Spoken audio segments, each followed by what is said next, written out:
I'm responsible for talking through our space in the booth that we've dubbed Application Alley. And so this space is intended to showcase our 20+ years of experience developing successful automation systems for a variety of different application spaces and helping our customers co-create successful automation projects for all of their automation needs. And so we've got a few systems here that are physical, but largely the most interesting stuff for me is the larger stuff and the more flexible, complicated stuff that we're going to show you in the modeler. On the floor here, we have the Prime NGS system.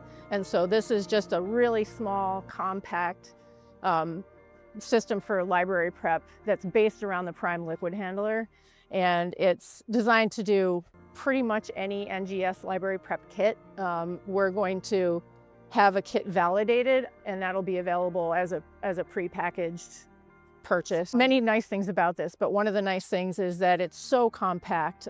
We're using the onboard robot on the Prime liquid handler instead of having a separate robot pod, which really compresses the space. And you can pack a lot of instrumentation onto the robot envelope for this setup. So that's the first one.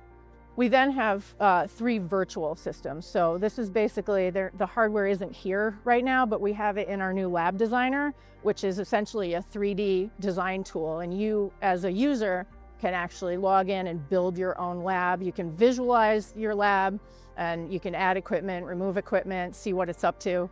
And so we'll just go into that right now, and I'll show you. Let's see, let's load one. So we've got another flexible screening workcell. This one is right here. And this one is the Cadillac, right? This is the Lamborghini of screening systems. It can do anything. Any screening application you could want, it's capable of. And that capability comes from a huge variety of different instruments, and also quite a bit of flexibility that's gathered through docking and carts, right? So you can see I have a flipper on this thing right now. Not everybody uses a flipper all the time. You can uncart it. I can hide it here so that disappears. And I can put, I don't know, a tip-based liquid handler on it. So I've added a Bravo now. Without that Bravo, the only liquid handling device here for transfers is an Echo. And if you want to do tip-based liquid handling, you can stick on this Bravo. You could also dock a Prime or any other small liquid handler. It would be very easy to do. And there's a variety of other things too, right? There's a number of different kinds of readouts here. You can do, pretty much any high content imager. You can do pretty much any multi-mode reader. Those are all available on this. And so that's the flexible screening system that we're talking about. So our second one here is the genomics workcell that we're showing. This is just an example of many different genomics-based workcells that we've done and can do. This one is built to perform high throughput library prep using a generic process, but you could run any kit on this. And it's also outfitted to do pretty much any other genomics work. So, assemblies, that kind of stuff, anything, basic PCR. A cool thing to note about this one, the way we've built it, as you know, with NGS prep, you want to usually separate your pre and your post amp. So we've done that here, preamp on one side, post amp on the other. The visualizer is not showing how this would actually be set up in a real lab because we wanted it to be visible in the screen.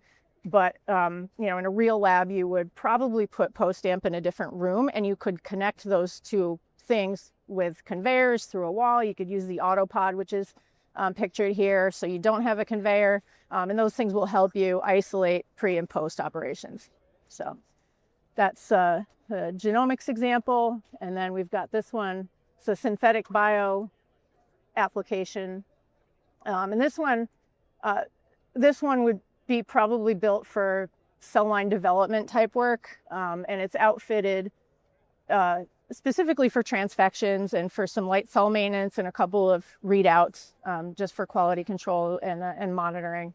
And so it's got a nucleofector on it for automated electroporation. And it's also got, basic liquid handling and some heating, cooling devices and a centrifuge. So if you wanted to do chemical transfections, you could do that as well. This one is not intended for that, but it's completely capable. It's got some docking and some carts. We've got a ZE5 on here for fax. We've got a Yokogawa and a Ferrostar on another cart that you can swap in and out. So this is basically a capable system to do essentially the front end of some synthetic bio stuff. You can maintain the cells. We've got a couple of incubators there, and we've got some plate washing for media changes. And if you wanted to, you could actually perform your DNA assemblies on the previous workcell, the genomics one, and then you could feed that product to this one to get your transfections started, maybe with the autopod. That was the 3 virtual systems that I just discussed that we were showing at SLAS, again, as a vehicle to display our other new products. These are bread and butter for us. If you have an application that you'd like to automate or semi-automate, we can do that too. Give us a call. If you're curious about any of these capabilities, any of these tools, or automating any of your work, please give us a call, book a demo. One of my team, one of the other experts here, their teams will get in touch with you, and we'll show you everything and anything that you want to see.